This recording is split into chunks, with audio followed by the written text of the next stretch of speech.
Good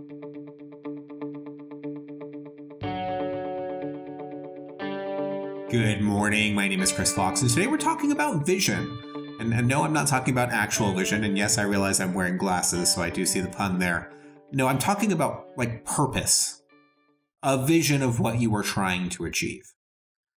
And that's what I feel a lot of authors are maybe falling down on when they're trying to envision what the next step in their journey is. So I talk to a lot of authors who they want to know how to get better conversion rates and how to select a better cover for their books. And these are really important skills. They are. I mean, you need to know how to do these things.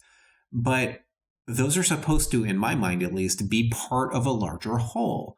We need some idea of where it is we're trying to go. I mean, if you don't know what mountain you're trying to climb, then you can get to the top and be like, oops, that was the wrong mountain. And that's not something any of us want to do. So you need that vision.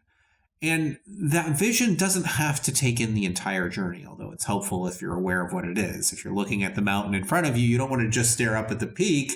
You want to look at the steps along the way and realize, okay, this is maybe how I start getting there, at least a starting point to start up the mountain. But you have to start with the vision of, I'm trying to get to the top of that specific mountain because I want to be there for these reasons. It takes a lot of work, a lot of effort to pick your way up the side of a mountain and get to the top of it. If you're going to be doing that, you need a really good idea of what you're trying to accomplish. And I think in different phases of my career, I've lost sight of things and I have not had that vision. And it's sort of come back to haunt me.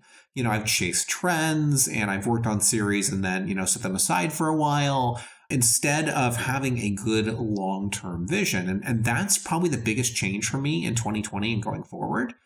The change in vision. The idea that I'm not looking at what I'm going to do in 6 months for income as an author. Instead, I'm looking at what kind of author do I want to be in 3 or 5 or 10 years? What am I trying to build towards? What do I want to be? What is my long-term goal and what are the steps along the way to get there? I'm looking for the top of the mountain, whereas for a long time, and I know this is something that most authors we have to do because of survival, is you keep your head down and you're just looking at what is the very next step on that ladder ahead of me. And we don't get the time to stop and dream and think about, okay, why am I doing this? And what does my perfect vision of success look like? And I'm finally starting to see, okay, what could I do for the rest of my career that I would really love? What does it look like? And it's taking shape. For those that aren't aware, I just launched my first Kickstarter for the Magitech Chronicles RPG. Well, that's part of my vision. I love role-playing games. As any long-term follower of the channel knows, it's something that I've had a blast with for many, many years. It's a huge part of my life. So the idea that I can introduce that into my creative endeavors is really exciting to me. What I envision, what I see for myself long-term, like if I, in a perfect world, what I'd love to have is a role-playing game for each one of my worlds. And those games are fleshed out with a bunch of source books, and the worlds have a bunch of novels in them. So my Deathless universe has 10 or 15 novels. And, the Burt universe has 5 or 10 novels, and the Magitech Chronicles is 30 or 40 novels. Just keep building and building and building.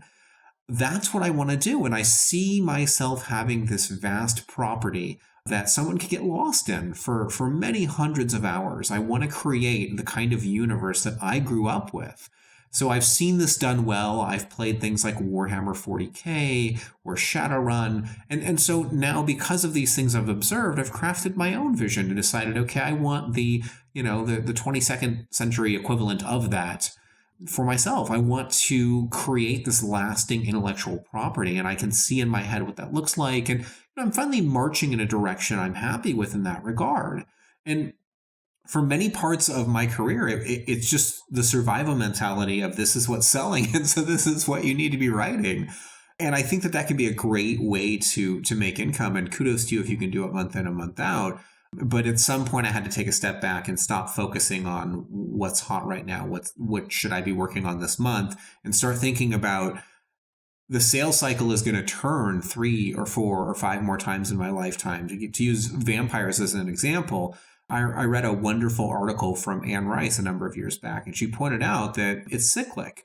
She initially published her books, and they were tremendously popular, Interview with a Vampire and the sequels. They were tremendously popular, and she made a bunch of money, and then, went into a long tail for a long time. But then all of a sudden, vampires became popular again, and it surged upward, and she made a bunch of money. So we have these series for the entirety of our life. When you think about who you are when you're 90 years old, it won't matter if science fiction and fantasy faded away for a decade and Westerns came back and became the biggest thing ever and replaced all of the movies that we're getting right now from Marvel. That won't really matter. At some point, it'll just keep turning. And I'm trying to think much more long term. I'm trying to have vision. That doesn't mean that you can't focus on your day to day. It doesn't mean that I don't trim the fat off my ads and worry about things like conversion and keywords.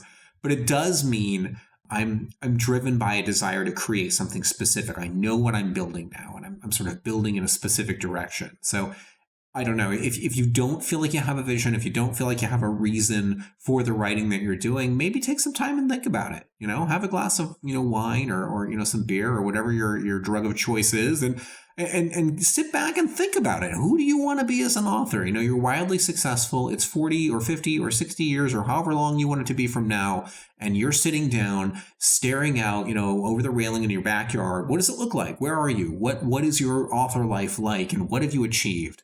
Start thinking about that. And the more time I found, at least, that I spend considering these things, the easier it is for me to get up in the morning and do the tremendous amount of BS that you need to do to hit the level of success that we're all after. Those reasons need to be powerful. And I feel like vision is what helps me sustain that. So if vision is not something that you've paid any attention to recently, look up and be like, hey, where do I want to be in 5 years or 10 years or 20 years? And don't be afraid to dream big. If you can't, at least in your own head, take all the barriers away for a minute and just let yourself be super author, it's going to be even harder to get that to occur in the real world. Because if you can't see it, no one else is going to be able to see it in you. So, let yourself be that little kid for a little bit and dream like you would have when you were a 5-year-old on the playground thinking about this stuff. Back then we just made believe. We didn't think about how we were going to make things happen. We just made it up. Well, think about it in the same way. Get a vision of where you want to go, and then you can figure out how to do it along the way. And that, of course, will modify the vision. That's all you got to keep doing. So again, if it's been a long time since you've thought about this stuff, maybe give it some thought. Anyway, I do need to get back to the writing and the parenting. Both are going really well, and I'm having a blast. The Kickstarter is doing surprisingly well. I decided not to do an update video on it per se. I'll probably do one towards the end of the life cycle on the Kickstarter, so like right before it expires, so you guys can see sort of how it all plays out. But right now, it's doing really well. It's funded at over 200% and did miraculously well and funded in the first 2 hours, so it's been great. I'll put a link to it in the comments in case you're interested, but yeah, I gotta get back to the writing. I'll see you guys next week.